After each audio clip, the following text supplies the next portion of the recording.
Hello again from my front porch, where I'm here with my good buddies McCoy and Mulder. And we're just here. It's nice, starting to get to be a nice little evening here in Iowa. It's actually pleasant weather here in Iowa. Although I'm going to be in much more pleasant weather over the weekend. I'll be down in Florida visiting a certain very special young lady. And her mom, who's also a special young lady, and her dad, who's a pretty cool, awesome young guy.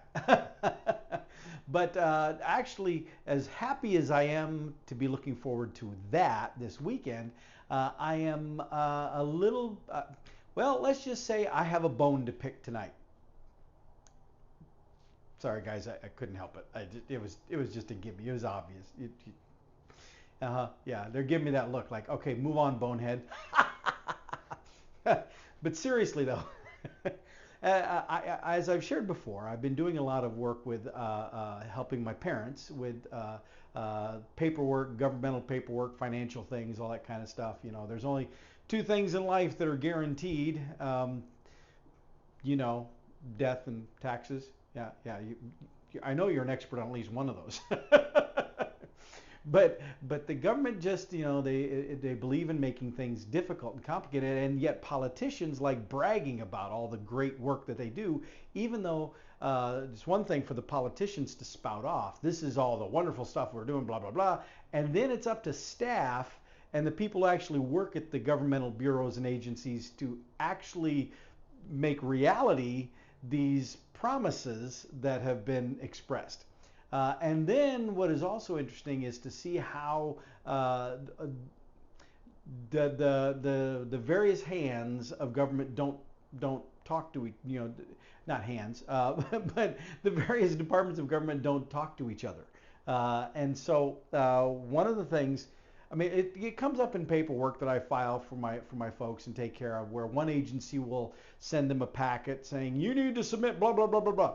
Okay, so we submit that, and then a couple months later, some other part of the same agency will send them paperwork saying we need to see blah blah blah. Well, you couldn't just look at the stuff that we already said. Oh, that was a different division. That's just stupid. Why do you make this so hard on people? But then here's the real complaint that I have, and this, you know, I'm, you know, having a little lightheartedness with my skeleton buddies here, but this really is a genuine, serious frustration, and it's a major problem, and yet I never hear any politician talking about this. But back in 1971, I think it became actually effective in 72, but back in 1971, then President Richard Nixon approved increases in Social Security payments, and there were three or four elements to the legislation that he signed. But one of the elements of that legislation was that the cost of living increases for Social Security checks would be tied to the rate of inflation, so that the amount, so that it wouldn't be a debated thing. Congress wouldn't have to every year be saying, oh, well, inflation's gone up 3.4%, or it's gone up this many, and so we need to increase, and then the votes and debates and all the other crap that gets added on to and amendments, none of that stuff would happen. That it would all be just, okay, here are the amendments, or I'm sorry, here are the numbers related to where inflation is at, and so automatically everybody getting a Social Security check, whatever their amount is, it goes up by this percentage. Boom, done deal. And that has been the law for those payments ever since. So every single year, the rate of inflation drives what the increases in Social Security payments are. And that's a good thing overall, because obviously if the rate of inflation is up here, then you want to make sure that the Social Security payments are able to keep up with what is there. So I mean, it makes sense. I'm not being critical of that. I think that was a good plan to really take that out of the whole political debate, and, you know, being able to use it as some kind of bargaining chip, withholding or whatever, and that it just happens. We take care of people. That's good. But here's the part that's not so good, where the agencies don't talk to one another. See, when Social Security payment amounts go up because they're tied to inflation, nobody passes that word along to all the various agencies that monitor how much money people have, how much income they have, and the thresholds that cut off for that. Nobody says, hey, psst, we raised Social Security payments by X percentage.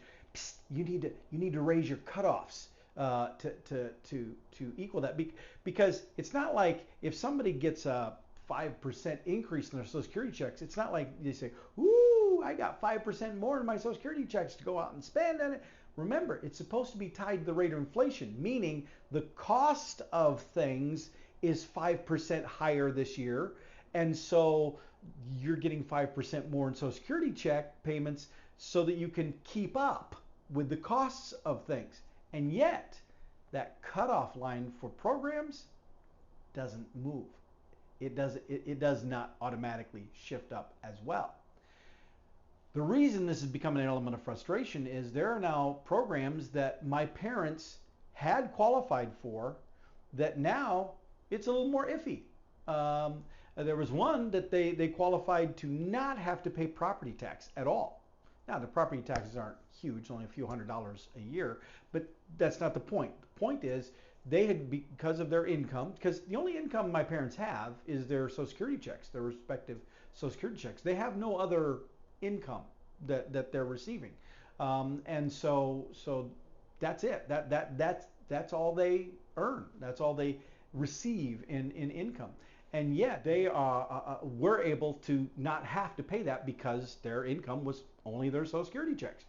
But now because they have had increases in their Social Security checks, they no longer qualify for that program. The best they qualify is a cap, a freeze, so that now what they're paying this year, if property valuations go up and assessments go up and the taxes then go up, they won't have to pay that assessment as long as their income stays within the parameters for that program. But again, every year their Social Security checks will go up to match the rate of inflation, and so it's very possible that they will eventually be priced out of that program as well, even though the cost of living has also increased, and so it should be a wash. But nobody tells the government programs that. And there are other programs now where they're starting to get this pushback, where they're saying, well, yeah, your parents qualified before, but now, and see, the real kicker of this is the whole reason that they're making more is because that automatic increase tied to the rate of inflation. The current administration, which I'm not a fan of, I've made no secret about that, but the current administration literally bragged and touted that they had increased the payments to seniors, which was a lie. They did nothing. Richard Nixon did it back in the 1970s. And yet here's the current administration taking the bows for that. Yet this same administration, when they were being called out for creating an economic scenario in which inflation was double-digit high, they were like, oh, that's not us. That's not us. We're not the cause of that. There are all kinds of excuses and passing the buck off to everybody else. So they won't take credit for the bad of the creating the inflation, but they'll take credit for the increased Social Security check payments, even though they didn't actually increase it. It was this inflation rate automatically in effect that was fueled by the inflation rate that they claim they didn't have anything to do with creating.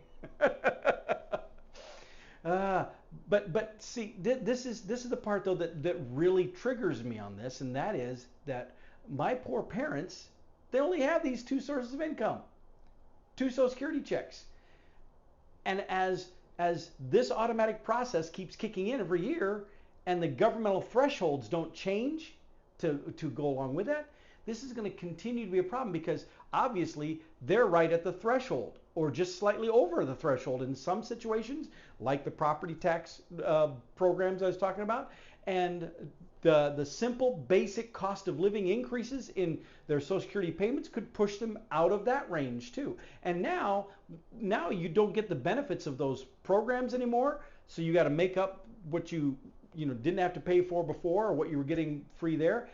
and the cost of living has gone up, and your increase is equal to the cost of living.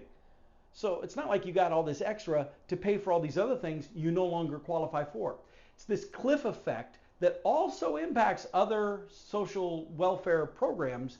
And it's one reason that a lot of people who are low income really don't strive to earn more money, because the way our systems are set up is really, really bad.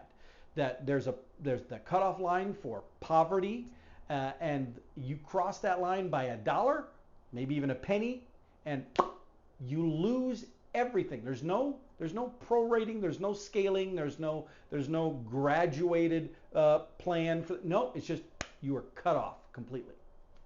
That's wrong.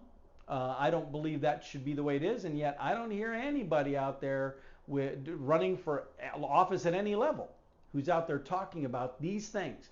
They'll blabber about all kinds of other pointless stuff that is just good fodder for sound bites and making it on the news. But when it comes to stuff that actually could impact people and benefit people, nothing. Crickets. All right, well, there you go. That was my bone to pick. And it's the sun is setting. I need to calm and relax. However that goes.